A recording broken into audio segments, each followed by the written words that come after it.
તો આજે આપણે બનાવવાનું છે સરસ મજાની લીલી તુર ને તુર રીંગણાનું શાક. તો ચાલો બનાવીએ નાખીએ. તો આપણે જો રીંગણા લઈ લીધા ને આપણે જો સરસ મજાનું ફોલી નાખ્યું છે અને હારે આપણે જો સરસ મજાના ગાજરે લઈ લીધા છે. તો ચાલો હવે શાક બનાવી નાખીએ. તો આપણે તુર રીંગણાને સરસ મજાનું ધોઈને એક તપેલીમાં લઈ લઈશું. પછી સારી રીતે ધોવાઈ જાય પછી આપણે નાખી દઈશું એમાં 2 પાવડા તેલ. તમારે જેટલું નાખવું હોય એટલું શાક પ્રમાણે નાખી દેવાનું.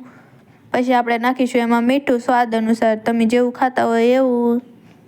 અને સાથે જો આપણે સરસ મજાના મરચાં પણ તળાઈ ગયા છે ને હવે આપણે શાક ગળવા મૂકી દઈશું. મૂકી દીધું છે, હવે ઢાંકીને મૂકી દઈશું થોડીક વાર. શાક જો સરસ મજાનું ગળી ગયું છે એને હલાવી નાખશું. તો જો આપણે સરસ મજાનું શાક ગળી ગયું છે એમાં નાખી દઈશું આપણે મરચું ને હળદર. તો જો આપણે સરસ મજાનું નાખી દઈશું.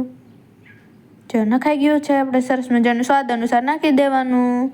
પછી સારી રીતે સળવા દેવાનું ધીમા ગેસે.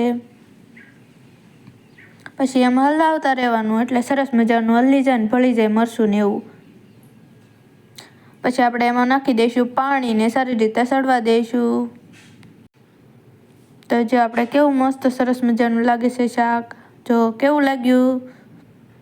તો આપણે જો સરસ મજાનું ઢાંકી દઈશું એટલા માટે સારી રીતે સડી જાય ને પાકી જાય. અને સાથે જો આપણે છે બાજરાના રોટલા આવી ગયા છે અને શાક સડે છે. જો આપણે કેવું સરસ મજાનું શાક બની ગયું છે. જો સરસ મજાના ધાણા નાખી દઈશું, લીલા ધાણા. કેવું લાગ્યું કોમેન્ટ કરીને કહેજો તમે કઈ રીતે બનાવો છો. જીરું નાખી દઈશું થોડુંક સ્વાદ. જો આપણું શાક બનીને તૈયાર છે.